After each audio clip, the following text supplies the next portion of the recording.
কিছু মানুষ ভালোবাসার মানুষটি কাছে থাকলে তখন তার মূল্য দিতে জানে না। ভালোবাসার মানুষটিকে অনেক বেশি কষ্ট অবহেলা দিতে দিতে তার মন থেকে তার প্রতি ভালোবাসা একেবারে সে মুছেই ফেলে। তারপর সে যখন একটা শান্তিপূর্ণ জীবনের আশায় তাকে ছেড়ে চলে যায় তখন সে তার পিছনে ছুট লাগায়, কিন্তু ততদিনে সে তো নিজেই তার মন থেকে সব ভালোবাসা মুছে ফেলেছিল। তাই সে কিভাবে আবার সেই মানুষটাকে গ্রহণ করবে? সে তাকে এত বেশি কষ্ট, অপমান এবং লাঞ্ছনা দিয়েছিল। তাই সে এমন একজনকে বেছে নেয় যে তাকে অনেক আগে থেকেই ভালোবাসতো। তাহলে চলো এই ইন্টারেস্টিং ড্রামাটা শুরু করা যাক। ড্রামা শুরু হয় একটা ভয়েস ওভার দিয়ে। আমাদের গল্পের নায়িকা ম্যাং আমাদেরকে বলছিল, আমার বিয়ে অনেক খারাপ একজন মানুষের সাথে হয়ে গেছে। সে আমাকে এই পর্যন্ত 9 বার রিজেক্ট করে দিয়েছে, আর সে বারবার আমাকে ছেড়ে তার প্রথম ভালোবাসা এবং লাভার ইয়াওকেই বেছে নেয়। এই সব কিছু এখন আর আমি সহ্য করতে পারছি না। তারপর আমাদের ফ্ল্যাশব্যাকের সিন দেখানো হয় যেখানে ইয়াও ম্যাংকে বলছিল, তোমার এখন তাকে ডিভোর্স দিয়ে দেওয়া উচিত, কারণ সে একদমই তোমার যোগ্য নয়, আর তোমার এখন একটু খেয়াল নিজের আত্মসম্মানের উপরও করা উচিত। ম্যাং তাকে বলে, কিন্তু আমি আরেকবার চেষ্টা করে দেখতে চাই, এটাই শেষবার হবে। আর সে যদি এবারও আমার সাথে এরকম ব্যবহার রাখে, আমাকে ইগনোর করে, তাহলে আমি তাকে ছেড়ে চলে যাব, একবার পিছনে ঘুরে দেখবও না। ইয়াও তাকে বলে, আমি জানি সে কখনোই তোমাকে সাপোর্ট করবে না, তোমার পাশে থাকবে না। তারপরে আমাদের বর্তমানে সিন দেখানো হয় যেখানে ম্যাং গাড়িতে বসেছিল। সে এবং তার হাজবেন্ড চ্যাং দুজনেই গাড়িতে ছিল। চ্যাং তাকে বলে, তুমি এখান থেকে নিজের বাড়িতে নিজেই চলে যাও। ম্যাং তাকে বলে, প্লিজ তুমি আমাকে বাড়িতে ছেড়ে দিয়ে আসো, আমার শরীর অনেক বেশি খারাপ লাগছে আর আমার অনেক বেশি পেটও ব্যথা করছে। কিন্তু চ্যাং তার কোনো কথাই শোনে না, তাকে মধ্য রাস্তায় সে ছেড়ে চলে যায়। ম্যাংয়ের শরীর অনেক খারাপ থাকার সত্ত্বেও তখন তাকে রাস্তায় হেঁটে হেঁটে বাড়িতে যেতে হয়। তার অনেক বেশি খারাপ লাগছিল, তাই সে তখন ফ্লোরে বসে পড়ে। তখনই সেখানে ইয়াও চলে আসে আর বলে, এখন লাঞ্চ টাইম ছিল, তারপরও সে তোমাকে ইগনোর করে দিয়েছে, আর তুমি এখনো চাও তার সাথে থাকতে? এরকম তো হতে পারে না, তাই না? তাই আমি তোমাকে বলছি, তাড়াতাড়ি আসো আর ডিভোর্স পেপারে সাইন করে দাও। এইবার ম্যাং আর কোনো কিছুই ভাবে না, সে তখন ডিভোর্স পেপারে সাইন করতে শুরু করে। আর সে ইয়াওকে বলে, তুমিও চ্যাংকে দিয়ে সাইন করিয়ে দিও। ম্যাং তাকে বলে, আমি কেন এই কাজ করব? তখন সে বলে, কারণ সে তোমার সব কথাই শোনে। তার কিছুক্ষণের মধ্যে সেখানে চ্যাং চলে আসে। ইয়াও চ্যাংকে দেখে সে পেপার দেয় আর তাকে সাইন করতে বলছিল। চ্যাংও সেই জায়গায় পেপারটা একেবারেই পড়ে না আর সেখানে সাইন করে দেয়। ইয়াও বলে, তোমাদের একটু সময় কাটানো উচিত, কারণ তোমাদের কাছে বেশি সময় নেই। এ কথা বলে ইয়াও সেখান থেকে চলে যায়। চ্যাংও সেই জায়গায় কোনো মনোযোগ না দিয়ে তার পেছনেই চলে যায়। তারপরে সিনে ম্যাং যখন শুয়েছিল তার পেছনে চ্যাং এসে তাকে জড়িয়ে ধরে আর বলে, আজকে তুমি আমাকে ছেড়েই ঘুমাতে চলে এসেছো, কি হয়েছে, সবকিছু কি ঠিক আছে? ম্যাং তাকে বলে, আজকে আমি অনেক বেশি ক্লান্ত হয়ে গেছি, আর এই পর্যন্ত 9 বার তুমি আমাকে এরকম ভাবে ছেড়ে চলে গিয়েছো। আমার পা মুচকে গিয়েছিল, তাই অনেক কষ্ট করে আমাকে হাঁটতে হয়েছে, অনেক কষ্ট পেয়েছি আমি। চ্যাং তাকে সরি বলে আর বলে, আমাকে ইয়াও ডেকেছিল, তাই আমার যেতে হয়েছিল, আমার কাছে এত সময় ছিল না, তাই সরি। ম্যাং মনে মনে ভাবে, ভালোই হয়েছে, এখন আমাদের মধ্যে ডিভোর্স হয়ে যাবে, তারপর আমাদের সম্পর্ক এখানেই শেষ হয়ে যাবে। তারপর ম্যাংকে দেখতে পায় সে গাড়ির জন্য অপেক্ষা করছিল। তখন চ্যাং সেখানে চলে আসে আর তাকে বলে, তুমি গাড়িতে বসে পড়ো, তুমি যেখানে যেতে চাও আমি তোমাকে নিয়ে যাব। তাই ম্যাংও গাড়িতে এসে বসে পড়ে আর সে তাকে জিজ্ঞেস করে, সেফটি লক কোথায়, সেটা আমি তোমাকে দিয়েছিলাম, আমি সেটা টেম্পল থেকে নিয়ে এসেছিলাম, সেটা আমার জন্য মহামূল্যবান। ম্যাং তাকে জিজ্ঞেস করে, তুমি কি ইয়াওয়ের কথায় সেটাও সরিয়ে দিয়েছো? তারপর আমাদের ফ্ল্যাশব্যাকে সিন দেখানো হয়, সে একটা সেফটি লকের জন্য মন্দিরে গিয়েছিল আর সেখানে অনেক সময় ধরে প্রে করেছিল। তারপর সে মঙ্কের কাছে যায় আর তার কাছ থেকে সেফটি লক চায়। মঙ্ক তখন রাজি হয়ে যায় এবং তাকে একটা সেফটি লক দেয়। তারপরে সিনে আমাদেরকে ম্যাংকে দেখানো হয়, সে একটা পার্টিতে গিয়েছিল, সবাই তার ব্যাপারে খারাপ খারাপ কথা বলছিল। সবাই তো বলছিল সে এখন পর্যন্ত তার সেই চিটার হাজব্যান্ডের সাথেই আছে, তার হাজব্যান্ড তার একটু খেয়াল রাখে না। তারপরেও সেখানে ইয়াও ছিল, ইয়াও বলছিল চ্যাং তো তাকে বিয়ে করেছে আমার কথায়, আর সে ভাবছিল ম্যাং তো ভাবতো তাদের ভালোবাসা পূর্ণতা পেয়ে গেছে। এরকম কোনো কিছুই না, চ্যাং তো ছোটবেলা থেকে আমার অনেক ভালো একজন বন্ধু ছিল, আর সে তো সবসময় সে কাজই করে যে কাজ আমি তাকে করতে বলি। সেখানে থাকা সব মেয়েরা তো তখন হাসতে শুরু করে আর সেখানে ম্যাং বলে, আমি ওয়াশরুমে যাব। তারপর সে ওয়াশরুমে চলে আসে আর ভাবতে শুরু করে, এর মানে তার চ্যাংয়ের সাথে দেখা হয়েছিল, এই সব কিছু পরিকল্পনা করা ছিল। এর মানে চ্যাং কখনোই আমাকে ভালোবাসেনি, ইয়াও তাকে সবকিছু করতে বলেছিল আর সে তার কথায় কাজ করেছিল। আমি তো কখনো কল্পনাও করতে পারিনি তারা কখনো আমার সাথে এরকম কোনো কিছু করতে পারে। সে কান্না করেছিল, তখনই সেখানে ইয়াও চলে আসে আর বলে, তোমার সাথে অনেক বেশি খারাপ হয়েছে, তোমার জন্য আমার অনেক বেশি খারাপ লাগছে। ইয়াও তাকে বলে, তোমার তার জন্য স্যাড হওয়ার কোনো দরকার নেই, কারণ সে সবসময় এরকমই ছিল, কিন্তু তুমি তাকে চিনতে পারোনি। তখনই চ্যাং সেখানে চলে আসে আর বলে, আসো আমরা সবাই মিলে একটা প্লে দেখতে চাই। ম্যাং বলে, না আমি যেতে চাই না, তোমরা দুজনে যেতে পারো। চ্যাং তাকে বলে, তোমার রেগে থাকার কোনো দরকার নেই, কারণ তুমি তো জানো ইয়াও আর আমি ছোটবেলার ভালো ফ্রেন্ডস, আর আমরা একে অপরের অনেক বেশি ক্লোজ, তাই আমি তার সাথে কিছু সময় কাটাতে চাই। ম্যাং বলে হ্যাঁ আমি মানতে পারি, তোমরা যেতে পারো, আমার কোনো সমস্যা নেই। এ কথা বলে সে বাইরে চলে যেতে শুরু করে, কিন্তু ইয়াও তার পেছনে ছোটে আর তাকে টিকিট দিয়ে বলতে শুরু করে তুমি চাইলে আমাদের সাথে যেতে পারো। আর সে বলছিল প্লিজ টিকিটটা তুমি রেখে দাও, আমি জানি তোমার কাছে বেশি সময় নেই, তারপরও তুমি চাইলে আমাদের সাথে যেতে পারো।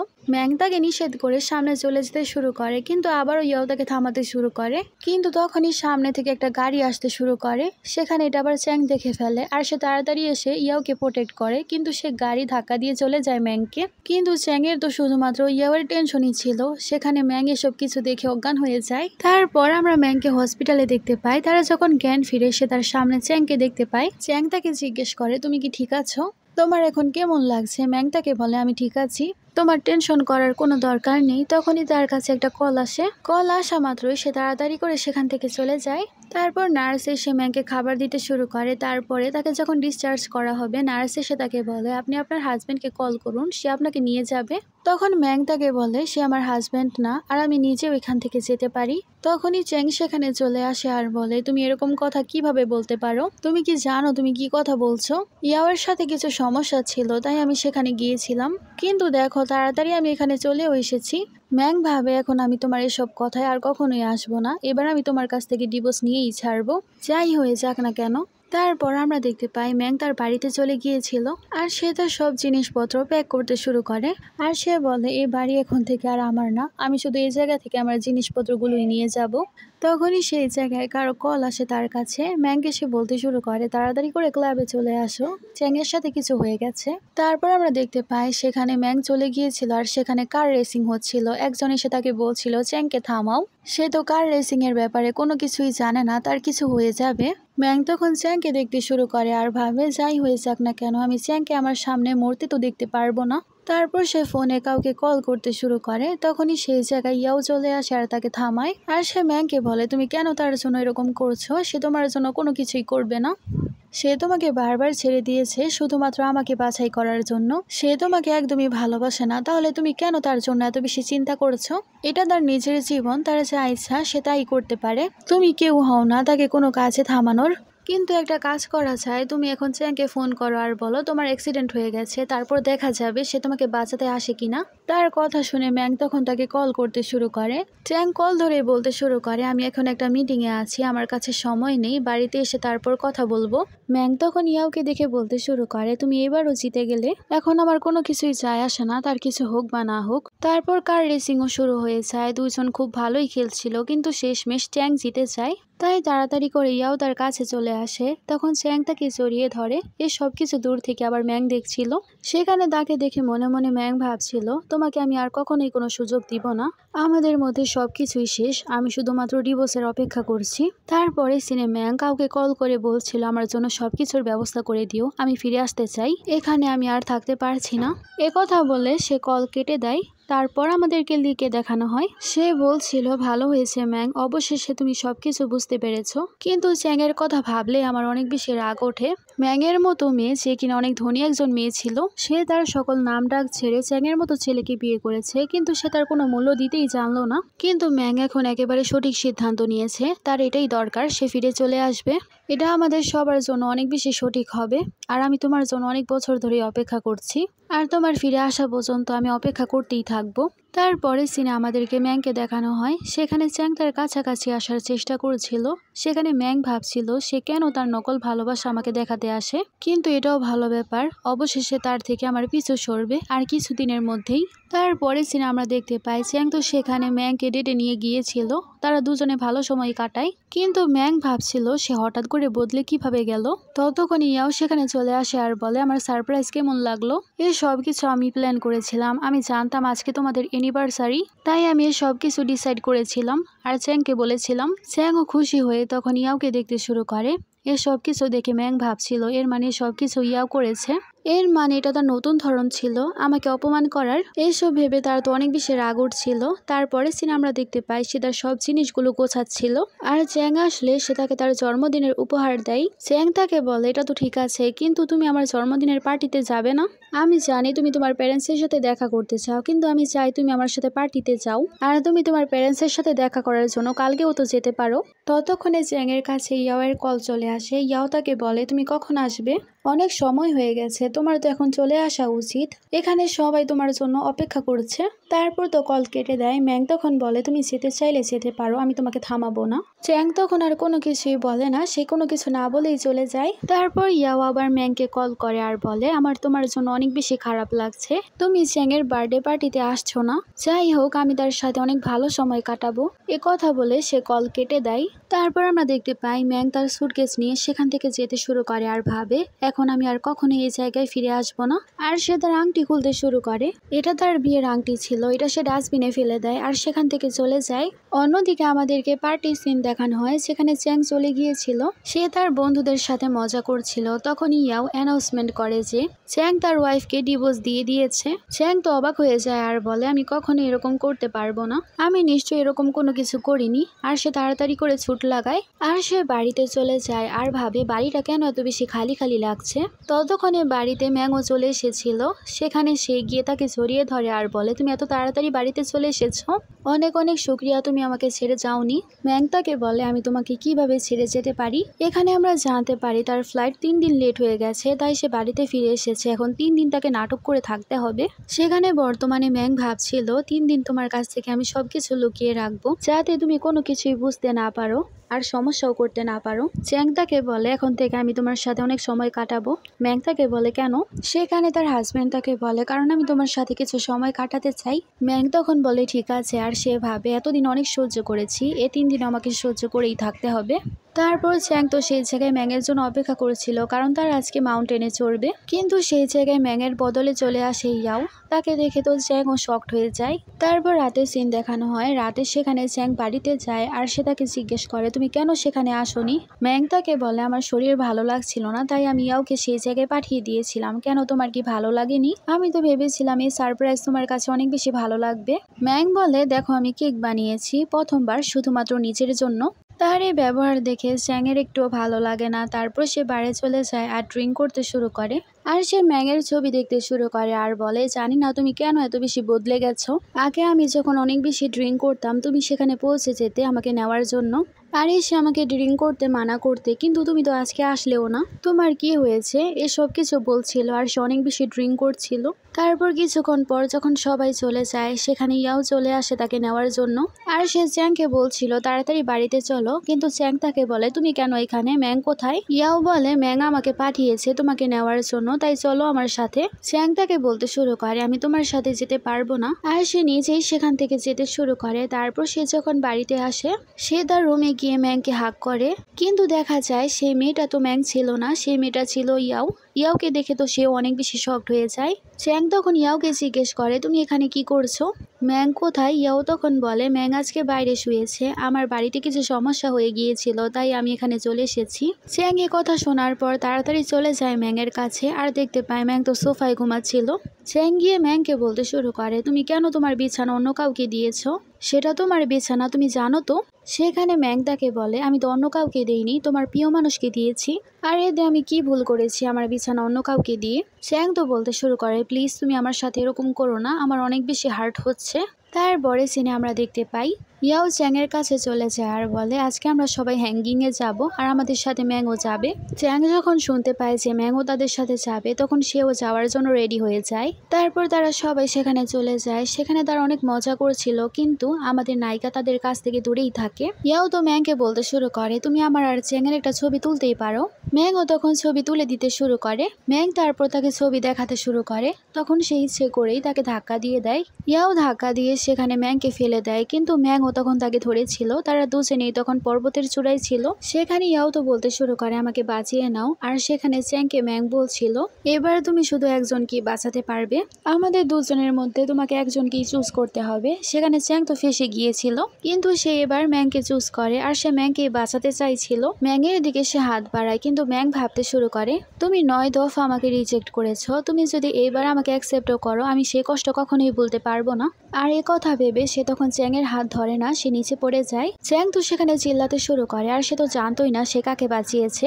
তারপর আমরা দেখতে পাই পুলিশ এবং বন বিভাগের অনেকেই সেখানে তাদেরকে রেস্কিউ করার জন্য গিয়েছিল। তারা খুঁজতে খুঁজতে সেখানে ইয়াওকে পায়।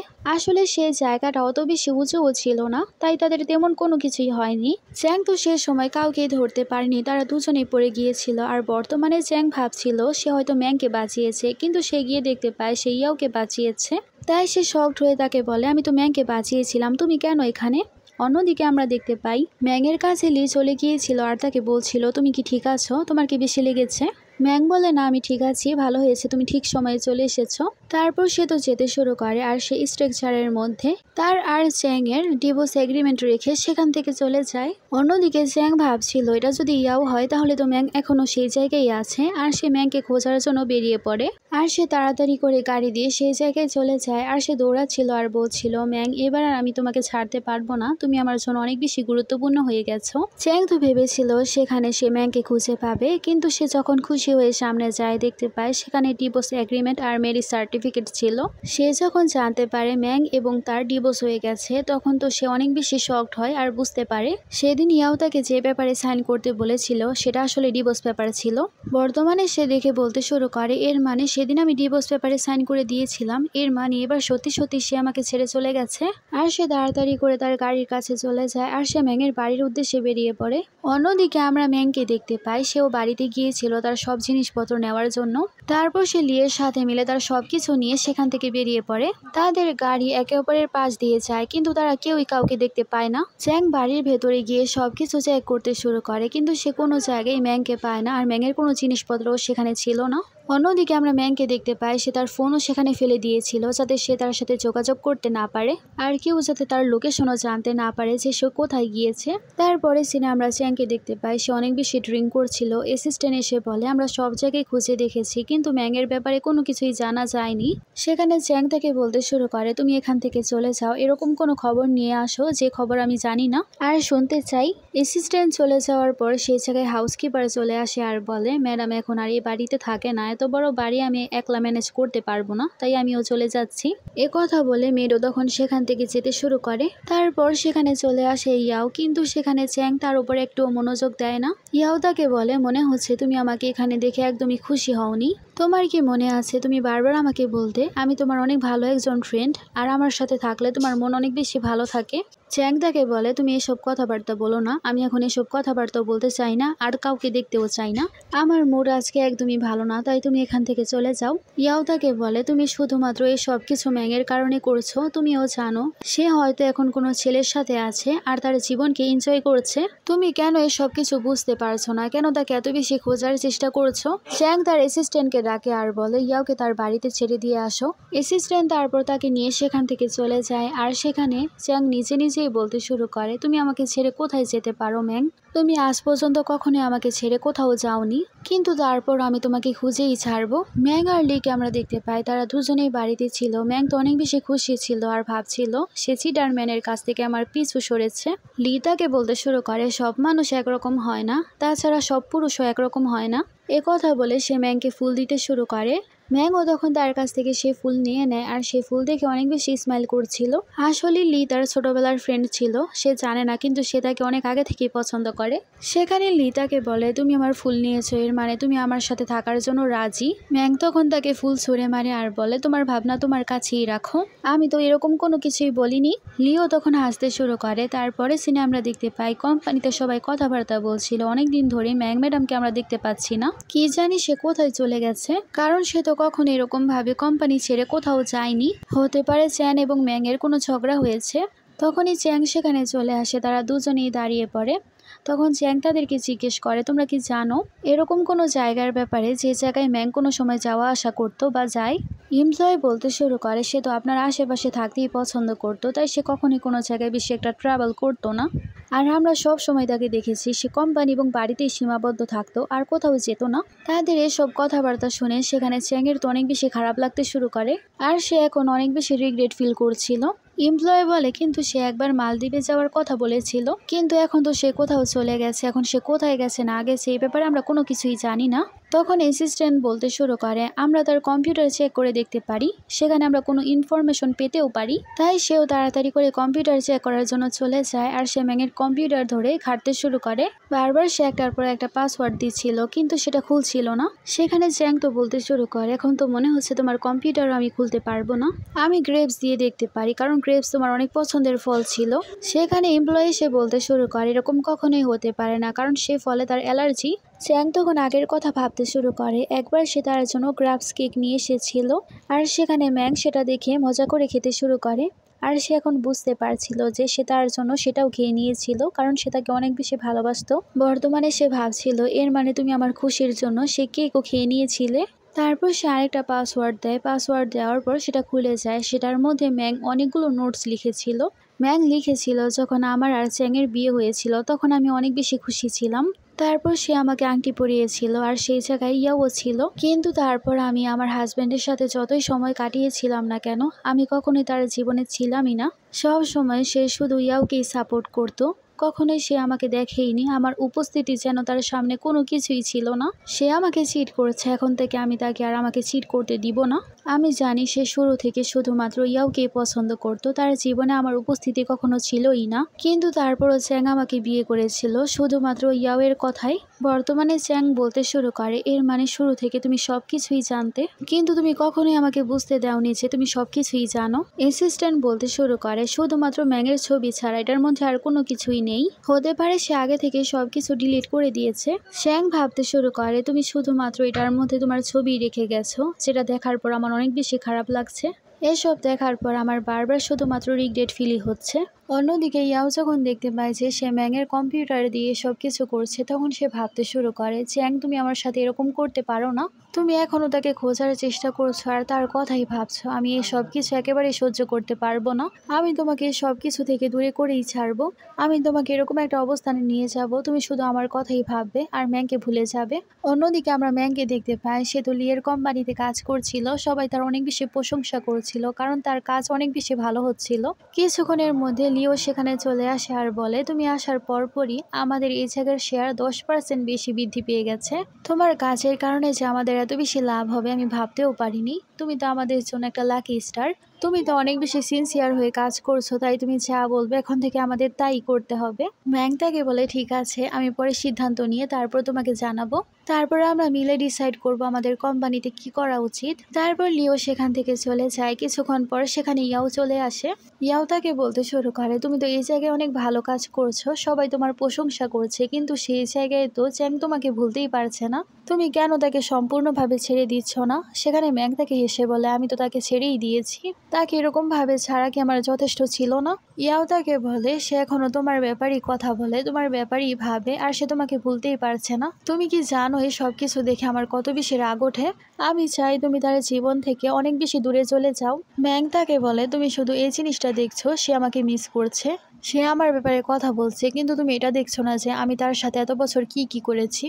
যখন সে অসুস্থ ছিল আমি সব সময় তার অনেক বেশি যত্ন করতাম, আমি স্যুপ বানিয়ে বানিয়ে তাকে খাওয়াতাম, আমি মধ্যরাত পর্যন্ত তার জন্য অপেক্ষা করতাম, যখন তার কোম্পানিতে কোনো সমস্যা হয়ে যেত তাকে সাহায্য করার জন্য আমি দৌড়ে সেখানে যেতাম। তুমি তো এই সব কিছু দেখোনি যে তার জন্য আমি কত বেশি কষ্ট করেছিলাম, সে এখন আমার কথাই মনে করবে আর সে তোমার থাকার সত্ত্বেও সে আমাকে মিস করছে, তুমি কি এটা কখনো নোট করেছো? সে আমাকে এই কারণে ভুলতে পারছে না কারণ তার আমার অভ্যাস হয়ে গেছে, তুমিও তার সাথে এরকম করা শুরু করে দাও, তাহলে তুমিও তার অভ্যাসে পরিণত হবে, তারপর তুমি তার সাথে শান্তিতে জীবন কাটানো শুরু করে দিও।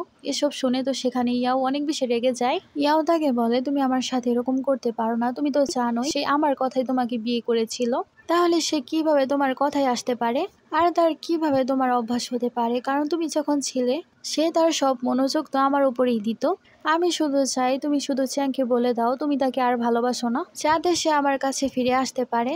ম্যাং তখন সেখানে ইয়াওয়ের কাছ থেকে একটা ফোন নেয় আর সে তখন দেখতে পায় সেখানে লিও চলে এসেছে। তারপর সে লিয়ের সাথে একটা ছবি তোলে আর সে ইয়াওকে তারপর সে ফোন দিয়ে দেয় আর বলে, আশা করছি এই প্রমাণই তোমার জন্য যথেষ্ট হবে। ইয়াও বলতে শুরু করে, চ্যাং শুধুমাত্র আমার, তাকে আমার কাছ থেকে কেউই চুরি করতে পারবে না বা ছিনিয়ে নিতেও পারবে না। এ কথা বলে সে তখন চলে যায়।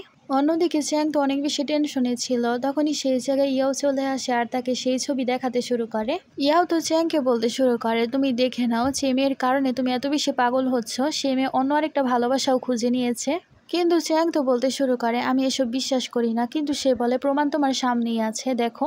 কিন্তু চ্যাং তো সেখানে ইয়াওকে বলতে শুরু করে, তুমি কিভাবে আমার সাথে এরকম করলে, ধোকা দিয়ে আমাকে দিয়ে ডিভোর্স পেপার সাইন করিয়েছিলে। সেখানে ইয়াও তাকে বলে, ছোটবেলা থেকে আমি তোমাকে ভালোবাসতাম, কিন্তু আমি কখনোই তোমাকে আমার থেকে দূরে যেতে দিব না। আমি যখন বুঝতে পারলাম তুমি ম্যাংকে পছন্দ করতে শুরু করেছো, তখন তার সাথে আমি তোমার বিয়েও করিয়ে দিয়েছিলাম। কিন্তু তারপর তো আমি অনেক বেশি রেগেছিলাম আর সে সবকিছু সহ্য করা আমার জন্য অনেক বেশি কষ্টকর হয়ে যাচ্ছিল। দেখো এখন তোমাকে আমি আবারও আমার কাছে নিয়ে এসেছি, তুমি শুধুমাত্র আমার। ইয়াও তাকে জড়িয়ে ধরে। সেখানে তাকে সে বলতে শুরু করে, তুমি এখন এখান থেকে চলে যাও, না হলে আমি সিকিউরিটিকে ডাকবো, আমার তোমার কোনো প্রয়োজন নেই। ইয়াও তাকে বলতে শুরু করে, আমি তোমাকে আমার জীবন থেকে সরাতে পারবো না, আমি বারবার তোমার কাছেই আসবো। কিন্তু চ্যাং তাকে ধাক্কা দিয়ে দেয়। অন্যদিকে আমাদেরকে ম্যাংকে দেখানো হয় তার আজকে জন্মদিন ছিল, সবাই তাকে অনেক সুন্দরভাবে উইশ করছিল। সেখানে লি চলে আসে, তাকে ফুল দেয় আর বার্থডে উইশ করে আর তাকে সেই জায়গায় তো প্রপোজও করে দিয়েছিল। প্রথমত সে অনেক বেশি শকড হয়ে যায় আর তাকে দেখতে শুরু করে আর ভাবে চ্যাংও তাকে এরকম ভাবে প্রপোজ করেছিল। ম্যাং তাকে মারে আর বলে, তুমি আমাকে ফুল দিয়ে প্রপোজ করছো, তাও আবার আমার জন্মদিনের দিনে, ওঠো আর এখান থেকে চলে যাও। এরকম ভাবে সে তাকে তাড়িয়ে দেয় আর সে মনে মনে ভাবছিল, আমাকে ক্ষমা করে দিও, আমি আগে একজন পুরুষের কাছ থেকে ধোকা খেয়ে নিয়েছি, আমি আরেকবার কাউকে বিশ্বাস করতে পারবো না এত সহজে, তাই আমি এখন তোমাকে সুযোগ দিতে পারবো না। তখনই সেখানে একজন এমপ্লয়ি চলে আসে আর তাকে বলে, একজন আপনার সাথে দেখা করতে এসেছে এবং প্রজেক্ট নিয়ে আলোচনা করবে। ম্যাং তাকে বলে, ঠিক আছে আমি আমার অফিসে যাচ্ছি। তারপর সে সেখানে চলে যায়, কিন্তু সে গিয়ে দেখতে পায় সেখানে তো চ্যাং এসেছিল। তাকে দেখার পর তো ম্যাং অনেক বেশি শকড হয়ে যায়। চ্যাং তাকে জড়িয়ে ধরে আর বলে, তোমাকে আমি অনেক বেশি মিস করেছি। কিন্তু সেখানে ম্যাং তাকে সরিয়ে দেয়। সেখানে সে তাকে দূরে সরিয়ে দেয় আর বলে, তুমি আমার কাছ থেকে দূরে থাকো, আমাদের মধ্যে এখন আর কোনো সম্পর্ক নেই, সবকিছুই শেষ, তাই তুমি আমার কাছে আসার চেষ্টাও করবে না। চ্যাং তাকে বলতে শুরু করে, তুমি একটা সুযোগ আমাকে দিয়ে দেখো, আমি তোমার কাছে ভিক্ষা চাচ্ছি, তুমি আমাকে একটা চান্স দাও। ম্যাং তাকে বলে, সে ডিভোর্স এগ্রিমেন্ট তুমি সাইন করেছিলে, তখন কি তুমি জানতে না যে এটা সাইন করার পর আমরা আলাদা হয়ে যাব? চ্যাং বলে, ইয়াও আমাকে ধোকা দিয়ে তারপর সেটা সাইন করিয়েছিল, আমি তো জানতাম না। চ্যাং আর কিছু বলতেই যাবে, কিন্তু ম্যাং তাকে থামিয়ে দেয় আর বলে, তুমি এখান থেকে চলে যাও, তোমার কোনো কথাই আমি শুনতে চাই না। কিন্তু চ্যাং বলতে শুরু করে, আমি একটা প্রজেক্টের কারণে এখানে এসেছিলাম, কিন্তু আমি তোমাকে না নিয়ে এখান থেকে যাব না। তুমি ভেবো না তুমি আমাকে ধোকা দিয়ে জিতে যাবে, আমি তোমাকে কখনোই ছাড়বো না, তোমাকে আমি জিততে দিব না। সেখানে ম্যাং তাকে বলতে শুরু করে, তুমি তো অনেক বেশি মিন, তুমি এখনো নিজের লাভের কথাই ভাবছো। চ্যাং তাকে বলতে শুরু করে, আমি তোমাকে অনেক বেশি ভালোবাসি, তুমি এবার আমাকে ক্ষমা করে দাও আর আমার সাথে চলো, আমি তোমাকে ওয়াদা করছি আমি তোমাকে অনেক বেশি ভালো রাখবো। অন্যদিকে লি কোথাও ম্যাংকে দেখছিল না, তাই সে একজন এমপ্লয়িকে জিজ্ঞেস করে, ম্যাং কোথায়? এমপ্লয় বলে, একজন লোক এসেছিল, তার সাথে ম্যাডামের অনেক বেশি তর্ক হচ্ছিল, তাই সে তার সাথে বাইরে গেছে। তাই লিও তখন পেছনে যেতে শুরু করে। অন্যদিকে আমাদেরকে ম্যাংকে দেখানো হয়, চ্যাং তাকে তাদের বাড়িতে নিয়ে গিয়েছিল আর সবকিছু দেখাতে শুরু করে আর বলছিল, তুমি যেরকম রেখে গেছো সবকিছু সেরকমই আছে। আর তাকে সে লাকি চার্ম দেখাতে শুরু করে আর বলে, তোমার এটা আমি ফিরিয়ে নিয়ে এসেছি, যেটা তুমি মাউন্টেন থেকে আমার জন্য এনেছিলে। চ্যাং তাকে সবকিছু দেখাতে শুরু করে আর বলে, তুমি যাওয়ার পর সবকিছু অনেক বেশি খালি খালি হয়ে গেছে, তুমি এখন চলে এসেছো না, এখন সবকিছু তুমি দেখে রাখবে।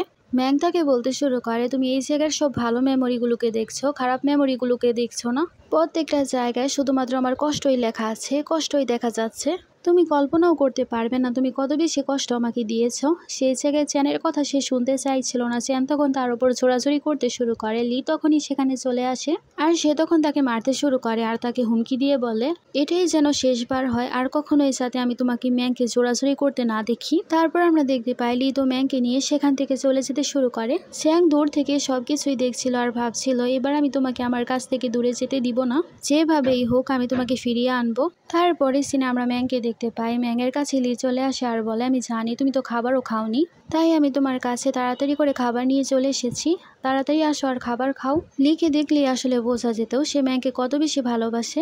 ম্যাংও তখন খুশি হয়ে তার সাথে খাবার খেতে শুরু করে। চ্যাং তো দূর থেকে সবকিছুই দেখছিল আর ভাবছিল, এর মানে তুমি আমাকে ছেড়ে অনেক বেশি খুশি আছো, তাই তুমি যদি এতই বেশি খুশি থেকে থাকো তাহলে আমি তোমাকে খুশি থাকতে দিব। কথা বলছিল আর সে তখন তাদের দুজনকে দেখছিল, তারা দুজনেই হাসি খুশি ভাবে খাবার খাচ্ছিল। তারপরে দিনে লিয়ের কাছে কল আসছে, তার কোম্পানিতে কোনো সমস্যা হয়েছে এবং তাকে একটা জায়গায় আসতে হবে, তাই সে তখন তাকে বলে সেখান থেকে যেতে শুরু করে। ম্যাং তুলিকে বলতে শুরু করে, আমিও তোমার সাথে চাই, কিন্তু সে বলে, না আমি একাই দেখে নিব, তুমি থাকো। এরকম ভাবে অনেক সময় কেটে যায়। অনেক সময় পর সেখানে ম্যাংয়ের কাছে কল আসে এবং ম্যাংকে কেউ জিজ্ঞেস করে, তুমি কি লিকে দেখেছো? তখন সে বলে না। তারপর তো সে যেতে শুরু করে। তারপর তার কাছে আরেকজন এমপ্লয় আসে আর তাকে জিজ্ঞেস করে, লিকে কি সে দেখেছে? তখন সে বলে, না, সে আমার অফিসে আরো আগেই এসেছিল, কিন্তু সে বলল কোম্পানিতে কোনো সমস্যা হয়েছে তাই সে চলে গেল। সেখানে মেয়েটা বলতে শুরু করে, সে কোম্পানিতে অনেক বেশি স্টেবল, কখনোই কোনো সমস্যা হতে পারে না, হতে পারে কেউ এই সব কিছু প্ল্যানিং করে করছে এবং তাকে ফাঁসাতে চাইছে। ম্যাংয়েরও তখন লিয়ের জন্য অনেক বেশি টেনশন হচ্ছিল আর সে এমপ্লয়ের সাথে বেরিয়ে পড়ে দেখার জন্য যে সবকিছু ঠিক আছে কিনা, কিন্তু স্টাফ তাকে থামিয়ে দেয় আর বলে, লি স্যার বলেছিল যদি তার সাথে কোনো সমস্যা হয়ে যায় তাহলে আপনি যাতে সবকিছু সামলান। তাছাড়া একটা কোম্পানির সাথে আজকে আমাদের বড় একটা কন্ট্রাক্ট সাইন হতে চলেছে, তাই আজকে একটা মিটিং আছে। আর বস বলেছিল কোনো কারণে সে যদি আসতে না পারে আপনারই সবকিছু সামলাতে হবে, আমরা যাতে আপনার কাছে যাই। ম্যাং তখন বলে, ঠিক আছে আমি সে মিটিংয়ে যাচ্ছি, আর তুমি যাও লিকে খোঁজো, আর এই জায়গার সবকিছু আমি সামলে নিব। অন্যদিকে আমরা দেখতে পাই সেখানে ম্যাং একজনের সাথে কথা বলছিল কন্ট্রাক্টের ব্যাপারে। সে লোকটা বলে, সব জায়গায় তো লি আর আপনার ছবি, আপনি কি তার কোনো কিছু হন? ম্যাংও তখন সবকিছু দেখতে শুরু করে আর বলে, হয়তো তার আমার প্রতি ক্রাশ আছে। বর্তমানে সে লোকটা পেপারে দেখে বলছিল এটা তো একটা লস প্রজেক্ট। ম্যাং তাকে বলে, এটা কিভাবে হতে পারে, কারণ লি এটা নিজে প্রস্তুত করেছে। আর সে তখন ভাবতে শুরু করে, ছোট থাকতে আমি তাকে বলেছিলাম তুমি যখন বড় হবে আমার জন্য একটা অ্যামাজন পার্ক বানিও, আমরা দুজনে সেখানে অনেক সময় একসাথে কাটাবো। এখন তো মনে হচ্ছে সে পার্ক বানানোর জন্য সেরকম করছে। তখনই তার কাছে মেসেজ আসে আর তাকে বলা হয়, তুমি যদি লিকে জীবিত দেখতে চাও তাহলে এই জায়গায় চলে আসো, না হলে সে মারা যাবে। আসলে সে জায়গার নাম মেনশন করেনি। তারপর সে তাকে খুঁজে বের করতে শুরু করে আর সেই জায়গায় চলে আসে। ম্যাং আসলে চ্যাং তাকে বলতে শুরু করে, আর একটু সামনেও এসো না, হলে কিন্তু আমি দড়ি ছেড়ে দিব আর চ্যাং নিচে পড়ে যাবে আর মারা যাবে। ম্যাং তো অনেক শকড হয়ে তাকে বলতে শুরু করে, তুমি কি পাগল হয়ে গেছো? এসব কিছু কি করছো? এখনই তুমি তাড়াতাড়ি করে লিকে ছেড়ে দাও। কিন্তু চ্যাং তাকে ভয় দেখাতে শুরু করে। তখন ম্যাং তাকে বলে, আচ্ছা ঠিক আছে, আমি এখান থেকে এক কদমও নড়বো না। চ্যাং তো ম্যাংকে বলতে শুরু করে, সে যদি মারা যায় আমাদের জন্য ভালোই হবে, তুমি সারা জীবনের জন্য শুধুমাত্র আমার হয়ে যাবে, কেউ আমাদের বাধা দিতে পারবে না, তাই তুমি আমার সাথে চলো। কিন্তু ম্যাং বলে, না আমি তোমার সাথে যাব না। সে তখন দড়ি ছেড়ে দেয়। সেখানে ম্যাং তাড়াতাড়ি গিয়ে সে দড়িকে ধরে। দড়িটা ধরার পর সে আস্তে আস্তে সেখানে লিকে নামাতে শুরু করে যাতে তার কোনো কিছুই না হয়। সেখানে তো ম্যাং অনেক বেশি ভয় পেয়ে গিয়েছিল আর সে অনেক বেশি রেগে সেখানে চ্যাংকে থাপ্পড় দিতে শুরু করে আর বলে, তুমি কি পাগল হয়ে গেছো? তার যদি কিছু হয়েছে তো তোমাকে আমি মেরেই ফেলতাম। চ্যাংয়ের মাথায় হাত। তারপর সেখানে ম্যাং লিকে আনার জন্য নিচে চলে যায় এবং তাকে উপরে নিয়ে আসে। কিন্তু লি সেখানে ম্যাংকে বলতে শুরু করে সবকিছু একটা প্ল্যান ছিল, এই সবকিছু আসলে চ্যান প্ল্যান করেছিল। ম্যাং তো শকড হয়ে যায়। চ্যান তখন বলতে শুরু করে, আমি শুধু দেখতে চাইছিলাম তোমার মনে কি আমার জন্য কোনো জায়গা আছে কিনা। তারপর আমাদের ফ্ল্যাশব্যাকের সিন দেখানো হয় যেখানে লি চলে গিয়েছিল চ্যানকে মারার জন্য। চ্যান সেখানে তাকে বলতে শুরু করে, তোমার এত হাইপার হওয়ার কোনো দরকার নেই, কেননা আমরা একটা গেম খেলি, এতে জানা যাবে ম্যাং কার জন্য বেশি টেনশন করে এবং চিন্তা করে। চ্যান বলতে শুরু করে, ম্যাং যদি আমার চিন্তা করে তাহলে তুমি ম্যাংকে ছেড়ে দিবে, আর ম্যাং যদি তোমার চিন্তা করে তাহলে আমি তাকে তোমার জন্য ছেড়ে দিব। বর্তমানে লি বলতে শুরু করে, এ কারণেই চ্যাং আমাকে এখানে নিয়ে এসেছিল দেখার জন্য তুমি কার জন্য বেশি টেনশন করো, কে তোমার জীবনে বেশি গুরুত্বপূর্ণ। সেখানে ম্যাং তাকে জড়িয়ে ধরে আর বলে, যাই হোক না কেন তুমি কেন এত বেশি উঁচুতে ঝুলেছিলে, যদি দড়ি ছিঁড়ে যেত বা তুমি পড়ে যেতে তাহলে তুমি অনেক বেশি ব্যথা পেতে, তুমি নিজের কেন কোনো চিন্তা করনি, তোমার যদি কিছু হয়ে যেত। লি তখন তাকে জড়িয়ে ধরে আর বলে, তুমি আমার জন্য এত বেশি টেনশন করো না, দেখো আমি ঠিক আছি। ম্যাংও সেখানে তাকে জড়িয়ে ধরে আর বোঝাই যাচ্ছিল ম্যাংও এখন তাকে অ্যাকসেপ্ট করে নিয়েছে। চ্যাংয়ের এই সব কিছু দেখে অনেক বেশি খারাপ লাগছিল আর মনে মনে ভাবছিল, এখন আমি বুঝতে পেরে গেছি তোমার জীবনে আমার আর কোনো জায়গা নেই, আমি তোমাকে সারা জীবনের জন্য হারিয়ে ফেলেছি। এসব ভেবে সে চলে যেতে শুরু করে আর ভাবছিল আসল ভালোবাসা কাকে বলে এখন আমি নিজের চোখে দেখতে পাচ্ছি। বর্তমানে সেখানে ম্যাং তাকে জিজ্ঞেস করছিল তুমি এখন কি চাও। চ্যাং তখন বলে এখন আমি কোনো কিছুই চাই না, তোমার জীবনে তুমি আর কখনোই আমাকে দেখতে পাবে না, আর এটাই হচ্ছে আমার জন্য সব থেকে বড় শাস্তি। কথা বলে সে চলে যেতে শুরু করে আর সেখানে ম্যাং তো লিকে জড়িয়ে ধরেছিল, তারা দুজনে দুজনকে জড়িয়ে ধরে। এখানে আমাদের এই ড্রামাটার হ্যাপি এন্ডিং হয়ে যায়। তোমাদের কাছে এই ড্রামাটা কেমন লাগলো জানাবে। Thanks for watching.